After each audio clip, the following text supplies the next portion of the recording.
Bonjour. Dans le dernier podcast, nous avons quitté Monsieur Lutunshai et son fils fâchés. Tanya et ses enfants avaient redescendu et donné ce que Gunn avait caché à Mork, son père. Voyons maintenant comment va évoluer la situation. Voici donc le 4e chapitre de Enemy ou Boyfriend. Mork, Tanya, Mick et Tao avaient passé une bonne soirée, malgré la contrariété qu'avait chez Monsieur Lutunshai. Après le film, ils montèrent tous se coucher. Gunn, de son côté, ne décolérait pas.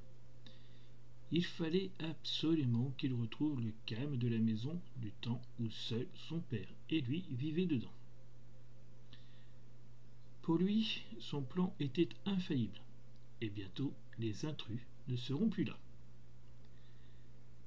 Malgré toute sa colère, il finit par s'endormir, et le lendemain matin, à son réveil, il semblait plus heureux que jamais. Mork, Tanya et les enfants avaient déjà quitté le domicile.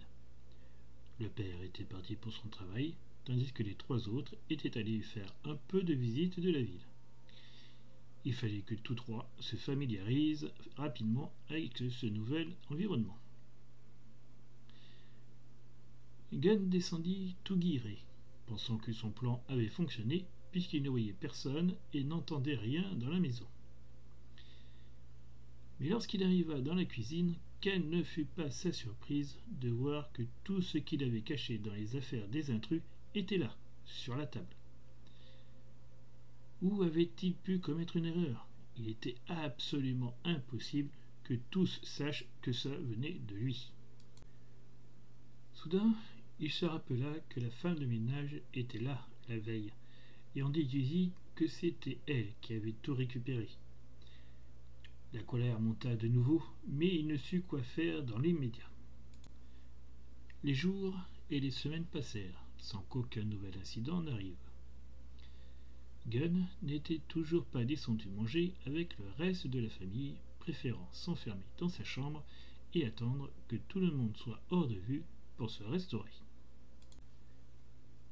Et finalement, le jour de la rentrée scolaire arriva. Tous les élèves étaient rassemblés devant le drapeau et entonnaient l'hymne national. Avec leurs uniformes tout neufs, Mick et Gunn se mélangeaient aux autres élèves. Cependant, il était hors de question pour Gunn d'être proche de son ennemi, celui qui veut prendre sa place dans la maison. Et comme une galère n'arrive jamais seule, les 2 enfants se retrouvèrent dans la même classe. Le professeur indiqua à chacun où il devait s'installer et, chose désagréable pour Gunn, il se retrouva assis à côté de son ennemi. « Tu ne finiras pas l'année ici, je te le garantis », menaça Gunn à voix basse en s'installant à sa place. « D'accord, » répondit simplement Mick. « Arrête de faire le beau, » rétorqua Gunn. « Tu sais, Gunn, tout ce que tu peux dire n'y changera rien. Ma mère, ma sœur et moi allons vivre avec ton père et toi. Et même si ça me gêne d'être dans une maison et avec des personnes que je ne connais pas, tout ce que je veux, c'est le bonheur de ma mère. Donc je ferai en sorte qu'elle soit heureuse et fière de moi. Tu devrais penser aussi au bonheur de ton père. Mon père était très heureux quand on n'était que tous les 2. Il faut croire que non, puisqu'il a demandé que l'on vienne habiter chez lui. Ça, c'est uniquement parce que ta mère l'a ensorcelé. Alors ne va pas croire que mon père aime ta sale mère. Tu verras, je ferai tout pour que mon père se rende compte qui est vraiment cette femme. Et là, vous pourrez faire vos valises et dégager de chez nous. Crois ce que tu veux, répondit Mick stoïque. Ton père et ma mère s'aiment, et rien ne peut changer ça. Au moins, ton père est gentil, lui, pas comme le mien, termina-t-il. Les 2 enfants ne s'adressèrent pas la parole de toute cette première journée de cours. Lorsqu'ils durent rentrer à la maison, c'est M. Lutunshai qui vint les chercher. Une fois tous installés dans la voiture, celui-ci demanda aux enfants comment s'était passée leur journée. Gunn ne répondit pas, et regarda simplement à l'extérieur, tandis que Mick sembla plus loquace en énumérant tout ce que Gunn et lui avaient fait, ce qui valut à Mick un regard noir de la part de Gunn. À peine arrivé, Gunn rentra dans la maison, prit tout juste le temps d'enlever ses chaussures et monta s'enfermer dans sa chambre, d'où il ne sortit plus jusqu'au lendemain. Le repas du soir fut silencieux. Mick était fatigué, tout comme l'ensemble de la famille. Tao réussit même à s'endormir en plein milieu du repas.